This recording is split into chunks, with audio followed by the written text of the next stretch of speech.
गौसे आजम के एक हुक्म से अजदहा सांप भी झुक गया। कैसे, चलिए जानते हैं। हजरत गौसे आजम रहमतुल्लाह अलैह अपने कुछ मुरीदों के साथ बगदाद के एक रास्ते से गुजर रहे थे जो चारों तरफ से सन्नाटा और सुनसान इलाका था। आप अल्लाह के जिक्र में मगन थे कि अचानक सामने से एक बहुत बड़ा अजदहा निकला जिसने पूरा रास्ता रोक लिया। मुरीदों की रूह कांप गई, मगर गौसे पाक के चेहरे पर जरा भी खौफ नहीं था। आपने नरमी से कदम बढ़ाया और दुआ के लिए अल्लाह की बारगाह में हाथ उठा दी। अभी दुआ खत्म भी न हुआ कि अजदहा ने गौसे पाक के कदमों में अपना सिर झुका लिया और धीरे धीरे रास्ते से हट गया। फिर गौसे पाक और आपके मुरीद आराम से गुजर गए। ये है अल्लाह वालों की शान, जहाँ अजदहा सांप भी अपना सर झुका ले। सुभान अल्लाह। दोस्तों, अगर आपको भी ये करामत पसंद आई तो दिल से लिखिए सुभान अल्लाह और लाइक सब्सक्राइब जरूर करें। गौसे आजम ने दुआ किया और हजारों साल पुरानी कब्र से एक औरत जिंदा हो गई। कैसे, चलिए जानते हैं। एक ईसाई और एक मुसलमान आपस में बहस कर रहे थे। ईसाई मुसलमान से कह रहा था,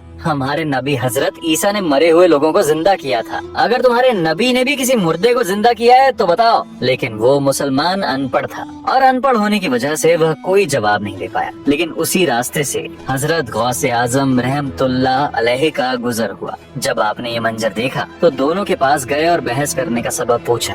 ईसाई ने सारा हाल गौसे आजम रहमतुल्लाह अलैह को सुनाया। यह सुनते ही गौसे पाक ने उसका बाजू पकड़ा, झटका दिया और बोले, क्या कहा तुमने? मेरे मुस्तफा ने मुर्दों को जिंदा नहीं किया तो बताओ, मैं तो उनके गुलामों का भी गुलाम हूँ। पता किस मुर्दे को जिंदा करवाना है? फिर ईसाई ने कहा, ठीक है, मेरे साथ चलिए। ईसाई उन्हें एक बहुत पुरानी कब्र की तरफ ले गया और बोला, अगर ये मुर्दा जिंदा ना हुआ तो? गौसे आजम ने कहा, जो तू कहेगा मैं वही करूँगा, लेकिन अगर ये मुर्दा जिंदा हो गया तो ना तू मेरे खानकाह में झाड़ू लगाना, ना मेरे बर्तन मांजना, ना मेरे घर का सामान लाना, बस मेरे प्यारे नबी का कलमा पढ़ लेना। इस पर ईसाई बोला, ये कब्र तो हमारे दादा ने भी नहीं देखी थी, पता नहीं इसमें कौन दफन है। अगर सच में इस कब्र का मुर्दा जिंदा हो गया तो मैं कलमा पढ़ लूंगा। फिर गौसे आजम उस कब्र के सिरहाने खड़े हो गए, दुआ करने लगे, हैं मेरे मौला, मेरे लिए नहीं तेरे रसूल के लिए। फिर कहा, कुम्बीजनिल्लाह। इतना कहना था कि कब्र फटने लगी और उसे हल्की हल्की रोशनी आने लगी। फिर एक औरत कलमा पढ़ती हुई कब्र से जिंदा होकर खड़ी हो गई और कहने लगी, मैं बनी इजराइल की थी, ए अब्दुल कादिर, मैं तेरे कुर्बान जाऊँ। आपने मुझे उठाया तो अल्लाह ने मुझे मुस्तफा का कलमा पढ़ने की तौफीक दे दी। तेरी क्या बात है? अब वो ईसाई गौसे आजम के कदमों में गिर गया और कहने लगा, हुजूर, मैं कलमा पढ़ना चाहता हूँ, मैं हजरत मोहम्मद का गुलाम बनना चाहता हूँ। ईसाई ने कलमा पढ़ा